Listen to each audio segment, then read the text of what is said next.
Hello and welcome to the History of Japan podcast, episode 595, Koume's World, Part 2. Year of the Rooster, first month, first day, clear skies. Today, Takahashi Saburoemon brought 1 sake coupon and 2 writing brushes. So begins the diary of Kawai Koume, without any preface or fanfare, the beginning of our ability to look back into her world. And despite the rather Spartan nature of her first entry, there's already a lot to unpack here. For a start, there's the lack of preface itself, the fact that the narrative, just starts. That suggests right from the bat that the parts of Koume's diary that survived might not be everything. Remember, the version we have was compiled by her great-grandson based on surviving papers over a century later, and things get lost, get damaged, become unreadable. Or, though in this instance I do want to be clear there's no evidence of this, sometimes things do just get edited out when the manuscripts are transcribed. We can't be sure precisely what happened, but it seems pretty likely there was initially more of this diary than what we have today, based on how it starts. The rather basic factual description of events, meanwhile, is suggestive of the purpose of the diary. Koume was, by this point, the wife of a head of household for a samurai family that was, if not part of the elite of Kyushu domain, at least possessed of some status. That meant managing the household finances, dealing with tangled webs of friendship and obligation. For example, that Takahashi Saburoemon, who was probably a scholar and a friend of her husband Hyozo, had given them a nice gift in the form of brushes and the sake coupon, which each of the 93 sake shops in Wakayama offered as a sort of gift card you could exchange for booze. Specifically, a coupon like that was usually worth 1 sho of sake, which is equivalent to 1.8 liters or about 7.6 cups. It also had a value of somewhere between 1.5 and 3.5 momme of silver, and in some shops you could redeem that for straight cash. But Koume's family really enjoyed the sauce, so to speak, so I would assume that coupon was used for its original intended purpose. Regardless, at some point that gift would have to be paid back, and given that part of the social expectation for a woman of samurai status was managing the household finances, Koume was the one responsible for handling that. So, recording the debt in the diary made sense. But why was Takahashi Saburoemon dropping off gifts? Was he just a generous soul?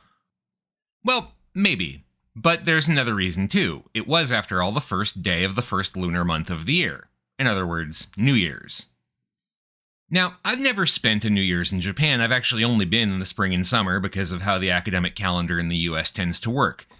I'm told it's kind of a big deal, and certainly in the feudal period for samurai families, New Year's was a serious occasion.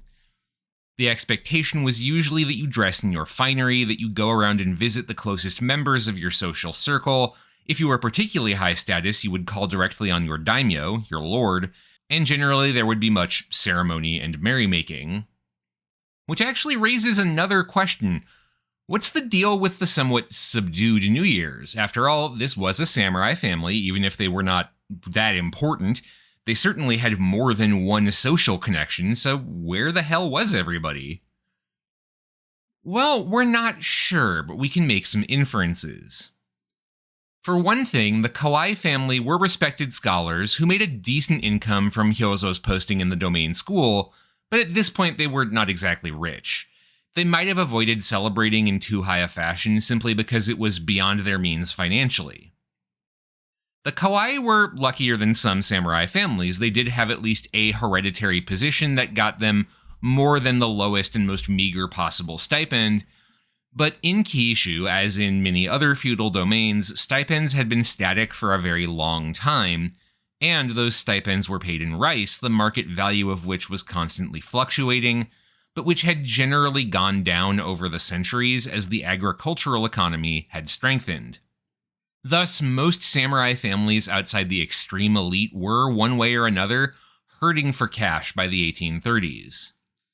It's also possible, however, that the austerity of this particular New Year's was indicative of the unusual nature of the times.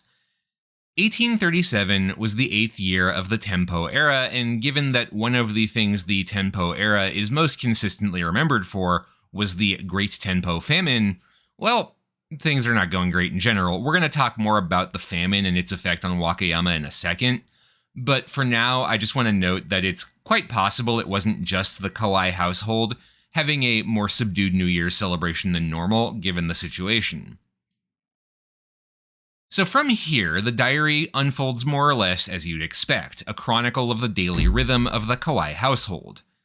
And there are a lot of very interesting details here about the life of a samurai family. For example, the entry from 2 days later on the third day of the first lunar month reads, quote, "Sent Chube, the family manservant, possibly either a hired hand or a boarding student of Hyozo, to get 2 coupons. Uchimura Matajuro came, gave him sake. Koume had a toothache, so laid down. Learned how to cast spells from Matajuro." So once again, we have our sake coupons. Since Chube was not being sent to just get sake, we can assume those were probably gifts to be given out, like Takahashi Saburoyamon had done for them. The toothache, meanwhile, I guess is mostly a reminder of the magic of modern dentistry. I've been lucky in this regard, but my understanding is that bad tooth pain can be pretty debilitating, and in the age before modern medicine, the only real remedy was often extraction. Koume seems to have preferred trying something a little different. Probably this was the spell she learned from Matajuro. She offers no details about this spell or how it worked, except to mention a few days later that it involved roasted soybeans, the same type used during the annual Setsubun festival. You throw them to drive out evil spirits. I guess it worked, though, because a few days later she mentioned going to the local shrine to Konpira, one of the deities associated with the folk branch of Japanese religion called Shugendo, to offer thanks for her recovery. And by the way, the bit where she refers to herself in the third person, Koume had a toothache, so laid down, that's not a translation artifact, that's in the original Japanese, and Koume usually writes about herself this way. It's never, "I did this," it's almost always, "Koume did this." The only person whose name is commonly omitted in the original Japanese, the normal thing you do when writing from the I perspective, is her husband, Hyozo. This was, after all, a family document, and in a legal and social sense, he was the main character of the family. That was simply how it worked. A few days after her recovery, Koume and Hyozo celebrated an important anniversary, the birthday of their son. Now, at the time, Koume would have referred to this son as Iwaichiro. However, that's what's called a childhood name, and when he became an adult, this boy would be known as Yusuke. I'm going to follow my usual convention here and refer to him, even as a child, as Kawai Yusuke, just to avoid confusion. He'd been born in 1833, the 4th year of the Tenpo Era, though we don't know the exact date because, of course, his birth predates the diary. Not that it would have changed much about the celebration. Before the end of feudalism, ages in Japan and much of the rest of Asia were counted differently. They followed the same patterns as the years of a given era. Just as an era like Tenpo started with year 1 and went up a year at each New Year's, people, when they were born, were 1 and increased in age by 1 year every new year. As heir to the family, Yusuke naturally features very prominently in the diary, albeit not always in the best light. For example, for his 4th birthday, one of the gifts the young boy got was a wakizashi, a short sword. This was the custom for samurai boys, and swords are not cheap. This one, because it was made for a small child, only ran 15 momme of silver, but that was still a substantial portion of the family income, and on the 9th day of the 3rd lunar month, so 2 months later, Koume recorded that her son had lost his sword. They couldn't exactly keep up appearances without Yusuke having a sword to wear in public, and so they had to replace it to the tune of another 15 momme of silver. To what extent, if any, Yusuke was punished for such an expensive mistake is not recorded. This is what much of the diary consists of, tiny household dramas, moments in the lives of the Kawai family. And these can certainly be of interest when we're trying to understand life for a samurai household during this period, the texture or flavor of daily existence. But the flip side of Koume's diary, the part I have to admit I find the most interesting, are her recollections of the big events she lived through, the textbook moments that came to define the whole period. And the first of these, beginning in the very first year the diary records, was the Tenpo famines. The Tenpo famine began around 1833, triggered primarily by an unusual series of particularly cold and wet harvest years. It's long been debated what caused these bad harvest years. These days, the most common answer is a pair of volcanic eruptions which threw ash high into the atmosphere, one at Babujan Claro in the Philippines in 1831, another at Cosagina in Nicaragua in 1835. Regardless of the cause, the shifting weather dramatically reduced harvests. Initially, domains could handle this. They had reserves of rice for famines, for specifically this reason. But by late 1836, many of those reserves had depleted and things had not gotten better. Kyushu, tucked along the Pacific coast, didn't even get the worst of it. The most affected parts of the country were in the north of the main island of Honshu along the Japan Sea coast, more or less on the other side of the country. But by this point, the food market was more or less national, and so fluctuations in the harvest in one area affected countrywide prices. Food prices weren't even the only issue. Disease ravaged unhealthy and malnourished populations in the north before they spread around the country. Crop blights did the same thing. And above all, people fled the north to try and find food, which of course put a strain on food prices everywhere else, as demand began to spike there too. It's quite possible, as we've already discussed, that the Kawai family New Year's celebrations were subdued in part because the famine made a more traditional celebration both unaffordable and kind of a bad look. Certainly by the second lunar month, Koume was discussing its effects in her diary, talking about the short supply of fish in the markets, and remarking with surprise at news from the east. Rice prices in the shogun's capital at Edo, she had heard, had reached an unbelievable level, 240 momme of silver per koku bushel of rice. Koume was already having a hard time swallowing the current market rate in Wakayama of 100 momme per koku, where historically the value was something closer to 60 momme per koku. She couldn't know this at the time, but Wakayama would catch up soon. Tokugawa Harutomi, the leader of Kyushu domain, had begun to put famine relief programs into place in his domain as early as the 10th lunar month of 1836, storing up as much excess grain as possible. By the 18th day of the 3rd lunar month, Koume was recording a flurry of new orders coming out of Wakayama Castle to stave off famine.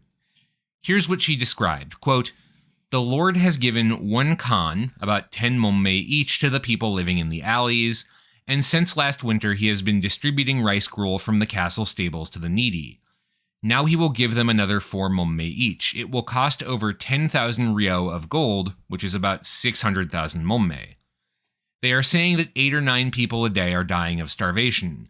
They are rounding up the hinin and expelling outsiders. Even those who aren't hinin are begging.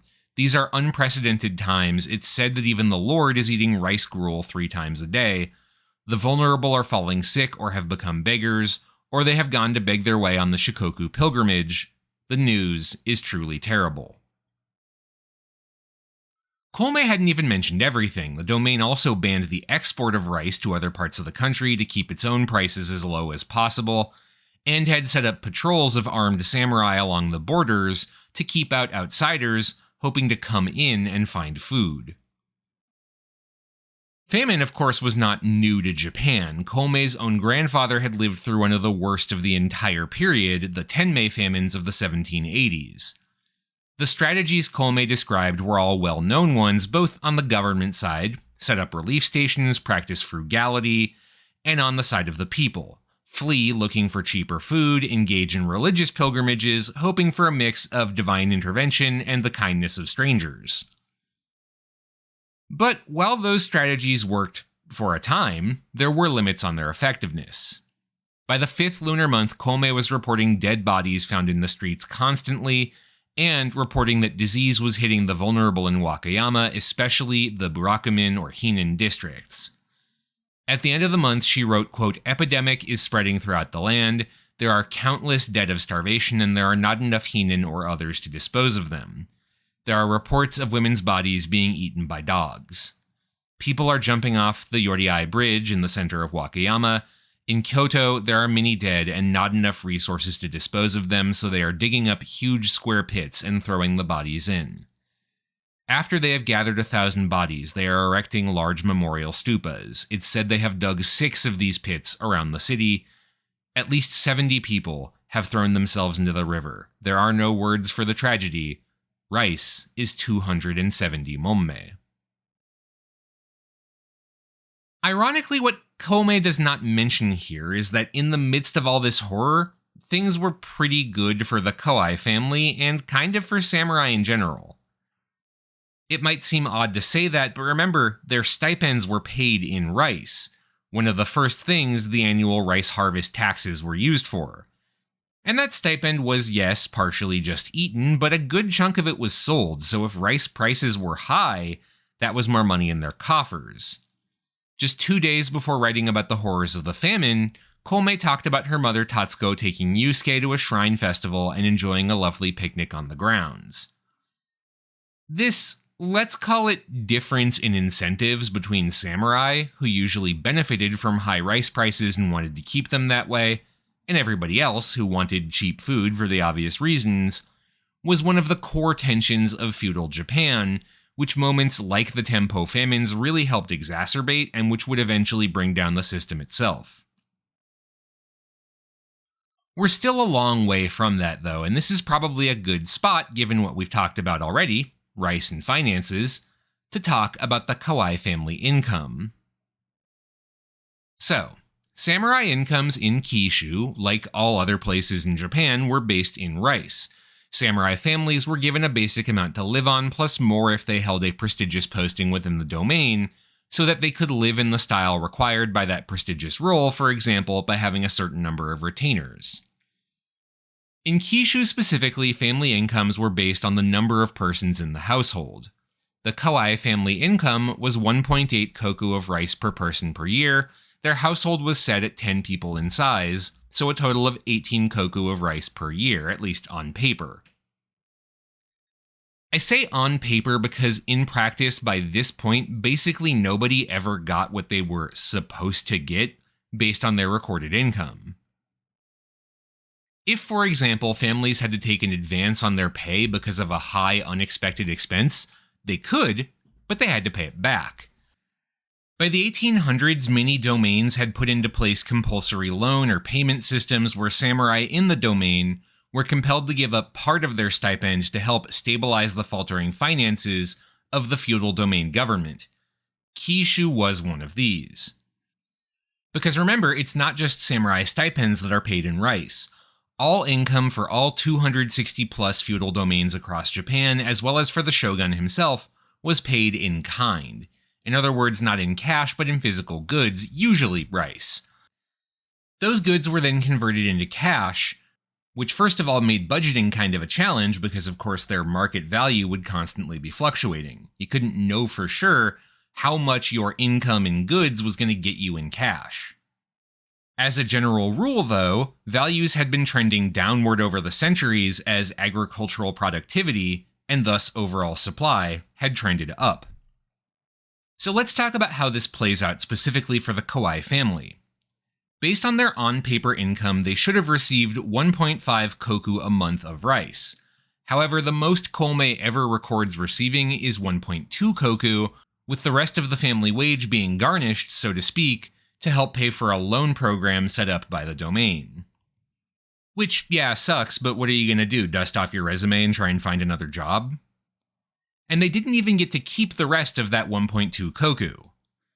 So 1.2 koku is about 3 bushels overall of rice. One of these they were required to deposit with the merchant Kawaguchiya Saburo, who was the kakeya, the licensed domain rice broker, in order to pay back loans or as a deposit against future advances they might have to take out. That left 2 bales of rice. One of these would be kept as actual food, the other converted into cash based on its market value. Thus, for example, on the 25th day of the first lunar month, Hyozo picked up his stipend and sold that last bale for 66.8 momme of silver. Koume then budgeted this out. 15 momme to buy 9.4 kilograms, or a bit less than 21 pounds of whale meat, another 30 to pay back loans taken out from the Isea pawn shop, and the rest to pay off the family's outstanding debts from the previous year, meaning there was no spending money left until next month. Even when there weren't debts to pay off, relatives often ate into the family stipend. Koume's father was from a townsman family originally, and many of his relatives would come calling as the Tenpo famines crushed their businesses, asking for money to help keep them afloat. The Kawai household, out of a sense of Confucian familial obligation and samurai morality, would often help out, even as the famine meant there was less and less rice in the domain treasury and thus their own stipend was also being cut. They were helped, of course, by the fact that the famine boosted the value of the rice they did have on the open market, but it also meant the family had less rice to keep to feed itself and thus had to buy more food. Even in good times, but especially in bad ones, expenses for families like the Kawai often exceeded income. When that happened, it was time for a visit to the pawn shop. Pawn shops were a regular feature of samurai life. A family that needed extra could pawn off clothing, household treasures, even its swords for a bit of extra cash, hoping to turn things around and save up the money to redeem those goods in the future. Thus, for example, Koume had a close relationship with a commoner and townswoman named Kosayo, who specialized in helping samurai deal with the local pawn shops. This was because being directly seen to engage with a pawnbroker and do some petty haggling was beneath the dignity of a samurai family. Samurai were supposed to disdain that sort of financial minutia in favor of their pure moral superiority. So there was a whole separate cottage industry of townspeople who specialized in helping samurai keep up appearances by handling the actual liaison work between themselves and the pawnbrokers. Koseya and Koume worked with a pawn shop called Iseya, and 3 times in quick succession, on the 29th day of the 4th lunar month and the 1st and 3rd days of the 5th lunar month, Koume sent Koseyo to pawn household valuables for a total of an extra 81 momme of silver to help cover household expenses. In exchange, she had to give up things like one of her kosode, a type of short-sleeved kimono, several nice silk obi, though belts one ties a kimono with, and other household goods. At least she had a sense of humor about it, though. Issei Pawn Shop took its name from the nearby Great Shrine of Issei, and so Koume started jokingly referring to her pawn shop trips as the Issei Pilgrimage. The financial situation for a samurai family like the Kawai was always a bit precarious, and it was not a unique issue. Samurai families being forced into debt was a common enough occurrence that it became something of a literary trope during this period. You see a lot of stories about samurai families falling into poverty while they desperately try to keep afloat financially and maintain the appearances associated with their social position. Still, samurai did not experience the worst of this problem. Throughout the famine, the Kawai household never went short of anything they needed, from food to lamp oil for the family study. Juggling the family debts, which were never fully paid off during this period but seemed to just bounce from creditor to creditor, was clearly a source of stress for Koume, but it never became undoable.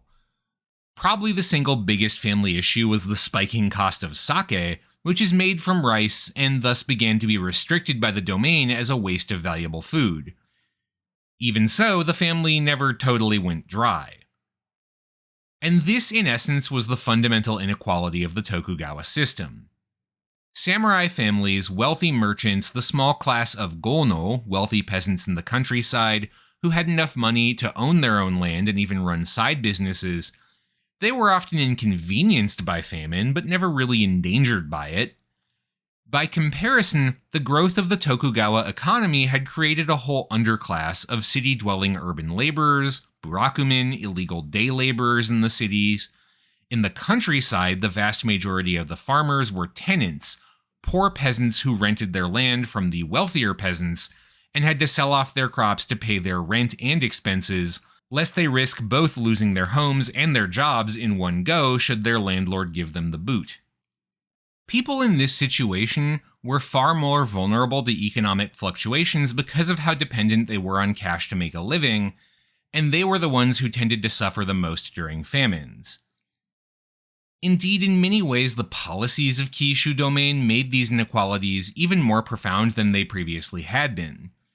The domain government, like many others around Japan, had no shortage of financial problems, made worse by the fact that its ruler, Tokugawa Harutomi, had all these grand dreams of new schools and gardens and support for artists and scholars like the Kawai family, grand dreams that, of course, somebody had to find a way to pay for. Tokugawa Harutomi had tried a few different approaches to do this over the years, some more popular and successful than others, but all intended to put the screws on somebody to wring out a few extra koku. Harutomi was the one, for example, who implemented that forced loan program that saw samurai pay garnished in advance, ostensibly to be paid out in the future should the family need advances. Functionally, this was a mandatory interest-free loan by the samurai to the domain government. Harutomi also tried out some old classics. Higher taxes on commodities, including sake, people really did not like that, and tighter supervision of the villages in the countryside to make sure the peasants were not trying to secretly open new fields without paying taxes on their harvests. This was an old trick everywhere in Japan. Probably his most successful innovations were a pair of new government offices, the Oshi Irekata, or Domain Investment Office, and Kumano Sanzan Kashitsuke, or Kumano Shrine Lending Office. The Domain Investment Office was ostensibly a way to develop Kyushu's rural economy by helping transport goods from the mountainous interior of the province to major ports where they could be sold, bringing back money to the rural areas. In practice, this was a government-run monopoly, which allowed the government to put its finger in the pie, so to speak, on literally everything produced in the domain, from lumber to charcoal to soy sauce. If you made basically anything in the rural parts of the province that you intended to sell somewhere, the government essentially had a monopoly on being able to buy your product, set whatever price it felt was fair, and then sell the thing at a markup somewhere else. If that wasn't enough, this office also set up a bunch of production taxes. You had to pay a certain amount of money for every barrel of sake or soy sauce or what have you that was produced. This didn't bring money back to the rural parts of the domain, but it helped the domain become very rich. The Kumano Shrine Lending Office had started out as a sort of charitable endowment to support the 3 Kumano shrines, important pilgrimage destinations that were a part of the domain's charge. But by the 1830s, there was so much money in that charitable endowment, the domain started to eye it and cooked up a lending scheme to essentially turn that endowment into a bank. So you could get a loan issued from the money that had been set aside to keep the shrines in repair, and of course, then you would pay that loan back with interest. That interest would generate a tidy profit for the domain government. All of this was very financially clever, of course, but all the taxes and fees were a huge drain on a lot of the population. They were also very much not in keeping with the austere morality of either good samurai or good Confucian gentlemen, and it all made Harutomi very unpopular with farmers in particular. And in fact, I've been a bit inaccurate with you all. I've been calling Tokugawa Harutomi the daimyo of Kyushu, but by the time Koume started her diary, he was no longer anymore. In 1832, a particularly bad harvest year, without, as had been the custom, any reduced taxes to reflect that fact, had triggered a 100,000-person peasant rebellion as farmers marched on Wakayama to demand relief. The domain had actually mobilized its samurai and prepared for a fight, loading up the walls of the city with artillery. That proved unnecessary. The peasant leaders of the rebellion agreed to negotiate, though the domain never ended up keeping its side of the bargain. It just waited until the peasants disarmed and then hunted down and executed 33 ringleaders who were accused of masterminding the whole rebellion. Still, the whole thing was very embarrassing for Tokugawa Harutomi and a huge indictment of his policies. Good Confucian gentlemen, which he claimed he was, did not tax their peasants to the extent that they rebelled. Thus, he abdicated as daimyo shortly thereafter. But that was really a show more than anything else. His heir was adopted, the son of his relative, the shogun Tokugawa Ienari, and like Ienari, that boy, Tokugawa Nariyuki, preferred partying and living in the nation's capital at Edo over, administering stuff. Narayuki was technically daimyo of Kishu for 22 years, but only spent 6 of those years in Wakayama, leaving daily affairs to his most trusted advisor, his retired father. When Narayuki died in 1846, lest anybody get any ideas that things were going to change, Harutomi put another of his sons in charge. That son died after only 3 years, and his replacement as daimyo was only 4. What I'm getting at here is that until his own death in 1852, Tokugawa Harutomi was really still the one running Kishu despite having retired 20 years earlier. Anyway, the Kawai family financial dramas, as petty as they were in comparison to those of commoners, were at the core of Koume's diary for much of 1837, but there's one other thing I really want to mention here. In the midst of all the tragedies of the Tenpo famine, Koume spent 3 months in the summer copying out a book for her family, something she could do because she was an educated member of the Kawai household. Which is of course interesting to think about in terms of the value educated women could have for a samurai household, but also we're in the age of printed books now, so why couldn't she just, buy a copy of this book? Were finances that tight? Well, no, in fact, it's more expensive to hand copy a book. You have to buy a bunch of ink and paper to do that, but she had to do it in this case because the material of the text was very tightly controlled, the sort of thing that could only be passed around in handmade copies to avoid the prying eyes of the shogun's censors. You see, the text in question was called Kankai Ibun, Strange Things Heard in Foreign Lands, and it dealt with one of the most carefully controlled subjects in the country, foreign relations. The origins of Kankai Ibun are fascinating in their own right, and I might just do an episode on the book itself one day. The narrative was based on an account from the surviving crewmen of the Wakayama Maru, a trading vessel that plied the waters of Japan's northeast coast, bringing goods from the north of Honshu and far-flung Hokkaido back to Edo. On one such voyage in the last month of 1793, the ship, which was not designed for deep waters — overseas voyages were illegal during this period and so all ships had to be coastal — was caught up in a storm and blown far off course. Despite its design not being meant for deep waters, the ship at least remained upright and drifted for 6 months before running aground on an island hundreds of miles to the north. The surviving crew wintered on this island, living off rainwater, the fish they were carrying and were able to catch, and rice from their hold, before being rescued by Russian fur traders in the spring. Those traders then took them to the Russian settlements of the Far East, and eventually they ended up in Irkutsk, in central Siberia just north of Mongolia. There they were astonished to find a small Japanese community composed of castaways who, like them, had been blown off course and ended up in Russian waters. Even though it hadn't been intended, all of them had violated the seclusion laws of the shogunate, which banned all overseas travel, and thus they could not legally go home. So this community had set up shop in Irkutsk and even opened up a Japanese language school for interested Russians. For the next 8 years, the sailors of the Wakayama Maru had remained in Irkutsk. 2 died there, others converted to Christianity and intermarried with the locals, settling permanently. But then in 1803, the remaining survivors were summoned to St. Petersburg and the court of the Tsar, Alexander I.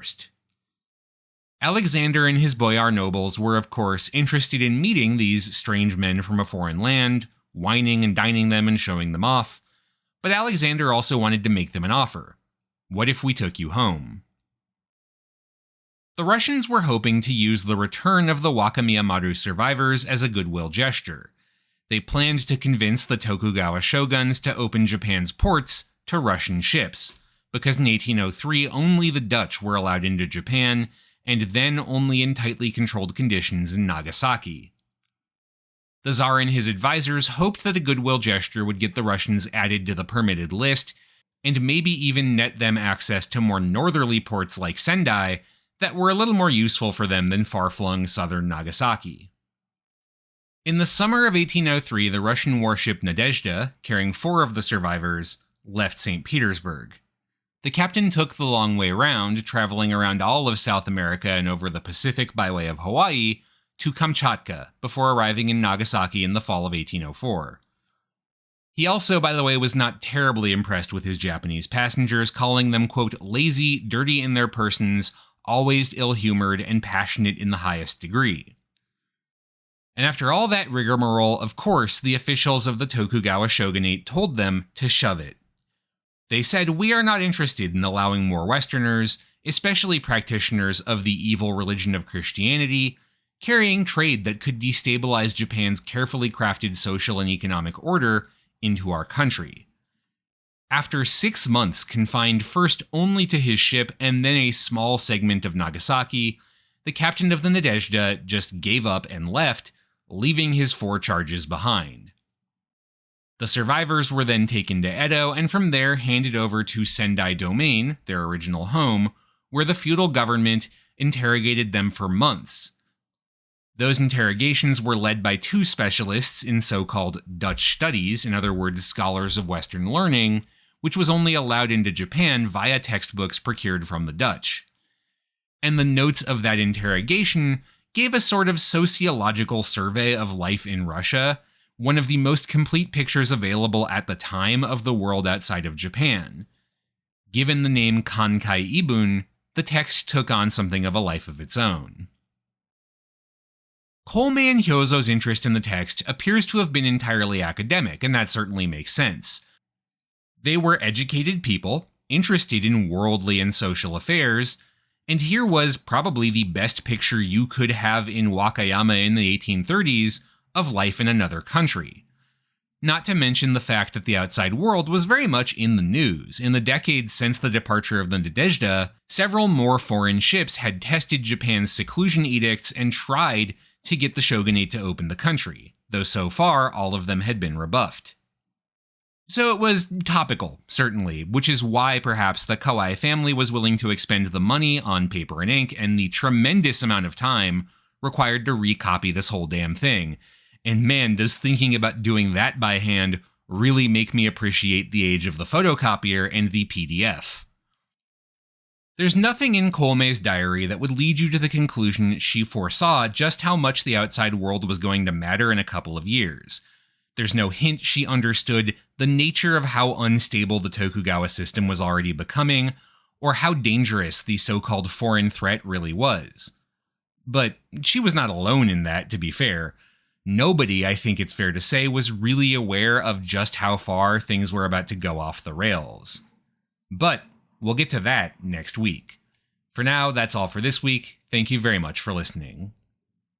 This show is a part of the Facing Backward podcast network. You can find out more about this show and our other shows at facingbackward.com. You can also support the network on Patreon. Special thanks to new patrons Amanda and Harvey for donating to support the show. Thanks again for listening, and I'll see you next week for part 3.